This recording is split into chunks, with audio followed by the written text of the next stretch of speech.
like damn near everybody be mentioning Notti in their songs, dissing him. So hopefully this explains why. Let's go ahead and get into it. If y'all new to the channel, make sure y'all sub up, because we on the road to 40K subs. Make sure y'all hit that bell so you can be notified when I drop. I don't know how y'all feeling about this situation. 2022, a 14-year-old boy was stabbed in the subway station in New York City. After a teenager was stabbed to death, Full story of Notti and boy Notti has been Osama. charged with killing another teen on a subway. The death of Ethan Reyes has left a massive impact on the drill music scene, skyrocketing his brother's career and even having a TikTok dance that mocks his passing go viral. But the story behind this unfortunate event lies the truth about the deadly gang wars that are happening in Harlem and the Bronx. What do you think was like the first moment where you started getting like a lot of traction? When my old brother died, when his death caught the attention of many people.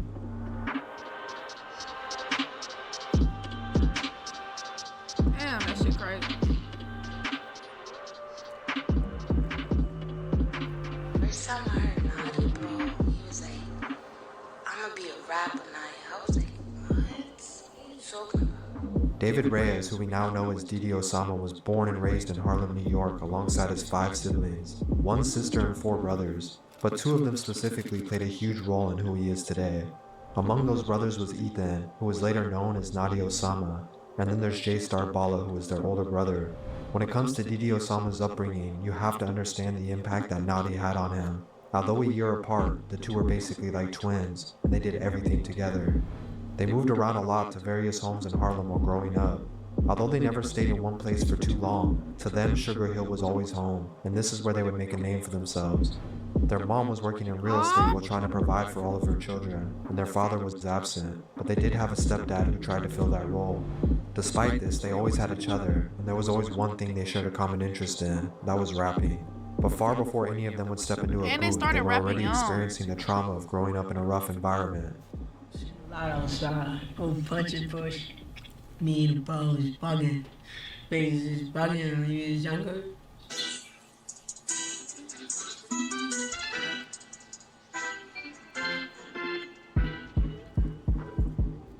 By the time Didi and Notti were in their early teens, they had both already jumped off the porch.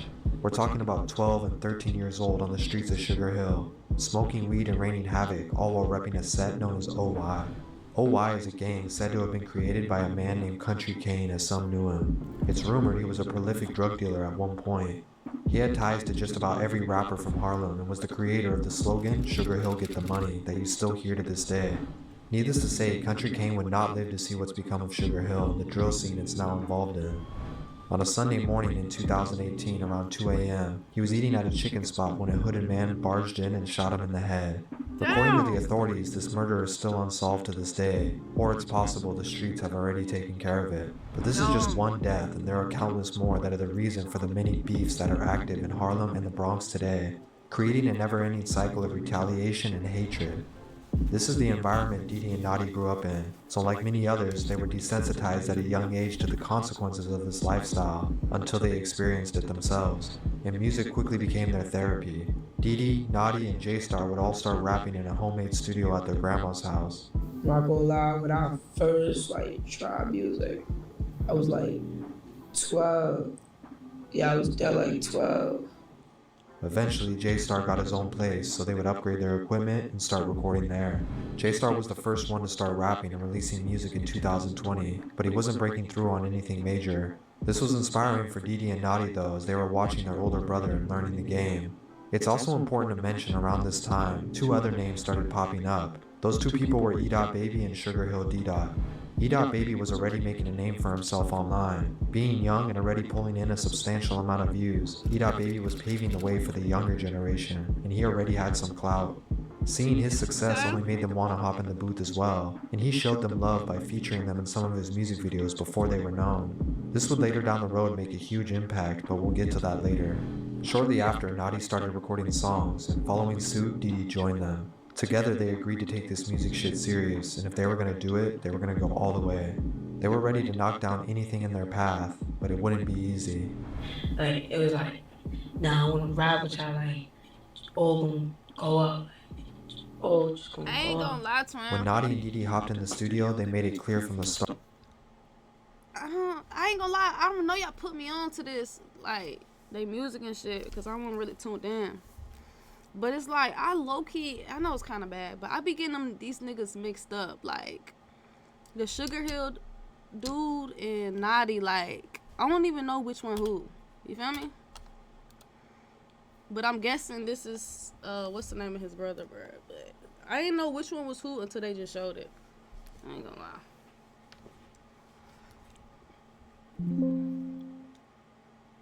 lie. They wanted smoke with everybody. Although young, the two were talking like grown men on tracks, often mocking the death of their ops. I just niggas didn't get out the way. You or your homie get shot in your face.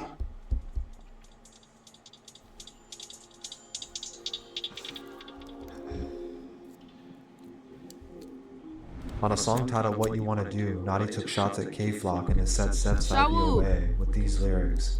As we know, at the time, K-Flock was blowing up and was arguably the biggest rapper coming out of the Bronx. But that didn't stop the 14-year-old from dissing him.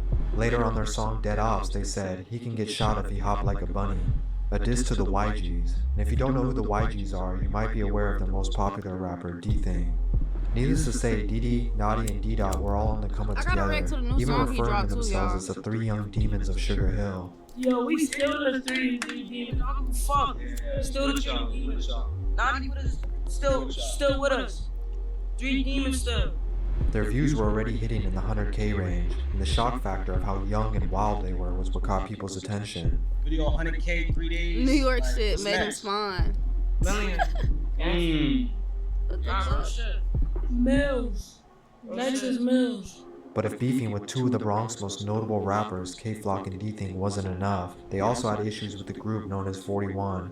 41 isn't a gang, but rather a group of rappers, and the story goes like this. 41 ended up linking up with a guy known as Blockwork. Blockwork was an OY member like Didi and Notti. The problem was he was allegedly labeled as a snitch for ratting on his friends, and they didn't like that they were still hanging around him. This led to Notti and Didi recording this just reminded me, bruh. Tell me why I reacted to the song, they video, presidential, I guess it's 4-1 or 41. I was saying 41. And they comment under my shit and said, I'm not pronouncing it right. It's pronounced 4-1. And I'm like, this whole time I've been reacting to these niggas. Y'all never told me I was pronouncing it wrong. Like, what the fuck? How you pronounce that? Like, I don't know if this the same niggas or not, but I'm just saying, like, how the fuck I'm supposed to know, nigga? Like, damn. How y'all didn't tell me that? A song titled 41K addressing the situation, insulting 41 for the link up, but keep in mind, they didn't release it right away. Then on the same song he mentions a clear insult to an OG's affiliate named Smelly and YG's member Raw G's. Smelly was just 17 years old when he was killed over a dispute over a bike, unfortunately being stabbed 14 times in his chest and dying. The other person mentioned was Raw G's, who had a similar story. While getting into an Uber to go to a studio session, Raji's was killed at a red light. Two kids on scooters rolled up and shot him in the back seat, killing him instantly. Nah, niggas rolling up on scooters, man. Hell nah. At a red light, two kids on scooters rolled up and shot him in the back seat, killing him instantly. As I mentioned, the song was recorded, but actually hadn't been released yet. Before it came out, Brian, what's up, Notti Osama would share a similar fate to the very people he mocked. Approximately 3 p.m., officers from Transit District 3 responded to a 911 call for a fight. Officers encountered a 14-year-old male bleeding from his stomach. On July 11, 2022, Notti and Didi were out and about in Harlem. At some point, Didi told Notti he wanted to go back to the block, but Notti insisted on staying out. Around 3 p.m., Notti was walking nearby the 137th Street College Station subway entrance. That's when he spotted Kelvin Martinez, who's also known as rapper K-Dot and a known op to Notti. Allegedly, Notti was the aggressor in this situation, and he approached K-Dot with a broomstick. Inevitably, the two would begin a fight, and it spilled into the subway station. Notti cornered K-Dot and beat him with the broomstick, but at some point, K-Dot pulled out a knife and stabbed Notti in the stomach. While feeling the effects of the adrenaline, Notti then threw K-Dot into the train tracks before attempting to run for the exit. After losing too much blood, he collapsed on the scene. He was transported to Mount Sinai Hospital and treated for stab wounds. Hold on, what the fuck? Beat a nigga with a broomstick. Nigga pull out the goddamn shank. Shanking him up. Nigga put him on the tracks, nigga? What the fuck? Didn't a nigga bleeding out? That's too much. But he wouldn't make it. He was just 14 years old. K-Dot would be apprehended just hours later after also being treated for wounds to his back and hip. The weapons used in the altercation were seized by law enforcement and used as evidence, and K-Dot was being charged for the murder. Bro, Brian, you cannot drive, twin. That's sad. That's sad, twin. Yo, why they didn't say what happened after the dude got thrown on the train tracks? Hours later, after also being treated for wounds to his back and hip, the weapons used in the altercation were seized by law enforcement and used as evidence, and K-Dot was being charged for the murder. The death of Notti made a huge impact on the whole Sugar Hill community, but especially for his brothers Didi and J-Star. After hearing the news of their brother, Didi stated he didn't even want to rap anymore, but because he knew how much it meant to Notti, he had to keep going and keep his brother's name alive. You know, ever since his passing, you just stopped kind of caring about like being a rapper, like being famous. But it's not like that, I don't care about it. Gotta do it. I mean, I gotta do it for bro, but it's just that it don't faze me. Like money, fame, all of this shit don't faze me. It don't feel like it's how it's supposed to feel. Cause he done lost somebody close to him. That's why. That he started with. Like, supposed to be with bro. Yeah. Bro, so I don't feel good about it. Damn. He damaged. Get left in the lobby. I'm gonna tell him to run. Now everything had a whole new meaning for him. He beat the This was the beginning case? of their new slogan, Everything for Notti. While Sugar Hill mourned his passing, his ops wasted no time in dissing him. Surprisingly, K-Dot, who took his life, was not. What the fuck? So he's still here, right? To this day? Nobody you know, got some get back on that, or?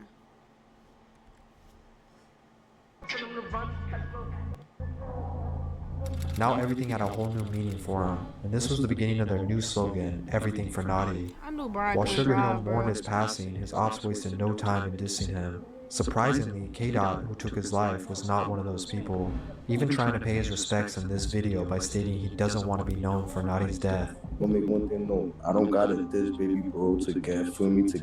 I don't want to be known to do that. You are that corny to me. I'm not even going to do all that. On the other hand, the group named 41 that they had problems with even took it as far as releasing a song titled Notti Bop. Not only was this a diss to his death, but it even included its own dance with the same name.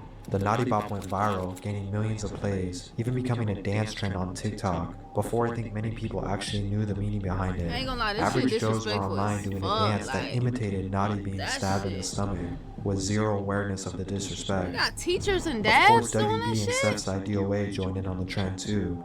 All this attention around Notti's death would spike his reputation, as like with other rappers. When you pass, now everyone wants to check out your music. His name, alongside Didi, would start to go viral, and Didi talked about how this made him feel guilty. They were already on the path to becoming stars, but with his brother's death, it sped that process up by 10 times. A blessing and a curse. God really just cursed me, gave me a gift at the same time, but Not only that, but he now lives with the guilt that maybe if he hadn't left that day, his brother might still be around.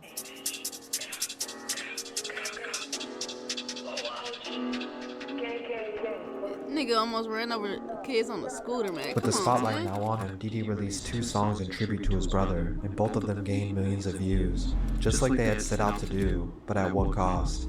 D-Dot would also see a massive spike in success around the same time, and together with Didi they would keep releasing music as their popularity increased daily. Keep in mind, this is all within 6 months of even starting their rap careers. But even after losing his brother to the violence, Didi is not exactly a victim himself, and he continued to mock his ops' deaths as well. After one named Matty G supposedly passed away from an overdose, D-Dot and Didi were on Instagram Live with 5,000 people watching, dancing and celebrating his death like it was a birthday party. Matty dead, he's dead, he's dead. He all in my sleep, that dead.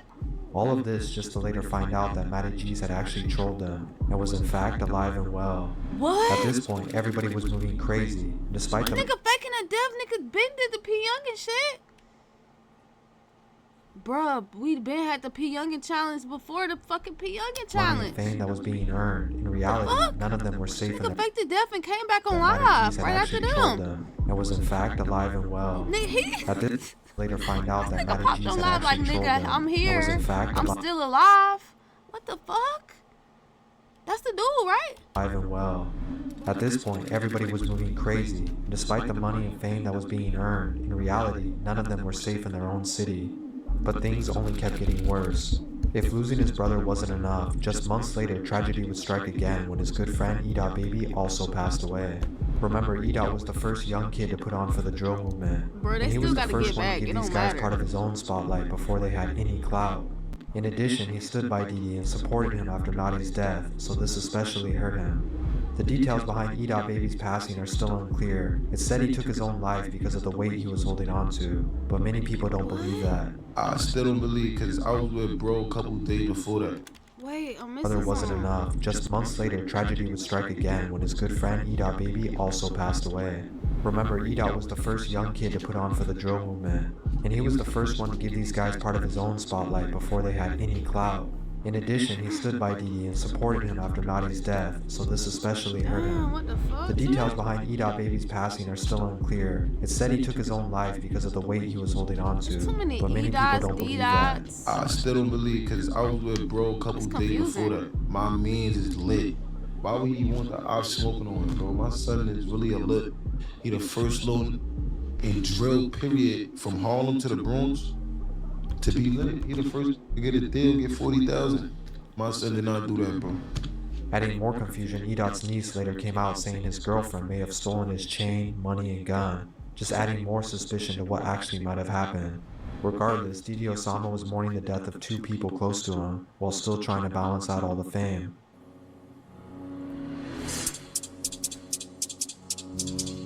Damn, I know he feel like he just losing niggas.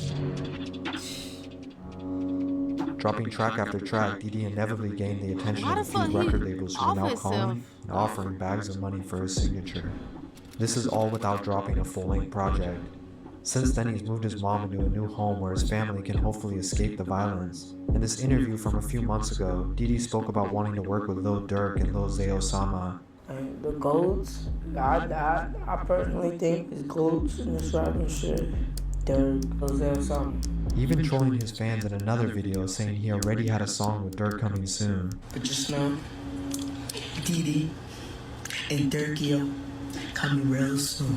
It was later revealed to be a joke, but just months later, both Durk and Lil Osama would bring Didi and D-Dot out at their show. Although it's not a feature, it's still crazy to see how far these guys have come in less than a year on the music scene. Now he's selling out his own shows, modeling for Drake's clothing brand and working with mainstream artists. And he plans on dropping his first mixtape this year. After the fame and money, there was a brief moment that Didi and D-Dot had a small falling out. After Rolling Loud posted this image on Instagram showing that Didi would be performing at their show in LA, D-Dot simply replied with some laughing emojis. Fans speculated D-Dot was upset that Didi would accept a show without helping him get on the list as well, which is understandable since the two have been together. After Rolling Loud posted this image on Instagram showing that Didi would be performing at their show in LA, D-Dot simply replied with some laughing emojis. Fans speculated D-Dot was upset that Didi would accept a show without helping him get on the list as well, which is understandable since the two have been together since the start of this journey. D-Dot addressed this by posting this message stating it's between him and his brother, but shortly after, Didi posted a video that said otherwise. In the end, the misunderstanding was quickly resolved, and they have since made it clear that they're going to take this to the top together. D-Dot my brother. I was finna say, why he D-Dot my brother. He can't. Now that they're both in positions to win, we can I hope don't that think you they're could able be to stay out mad, of trouble. like, cause it's not like they're a group. I get what he's saying, like trying to put them on too, but it just depends on the situation. Focus on making money for everyone around them. From the streets of gotta do Sugar this shit Hill to together, the though, big for sure. stage, they really did everything they said they were going to do for Notti. Hey, do what you wanna do what you love, gangster. If you wanna rap. You wanna do that, son. Do whatever you love, keep your head up, gangster. Hey, a lot of shit going on. Boy, he ain't lying, man. Damn. That nigga. I ain't gonna lie, Chad. I feel like That nigga lost people close to him. That nigga definitely probably going through it mentally, but shit, ain't no point of stopping. You might as well just keep this shit going for him. That's how I feel about it.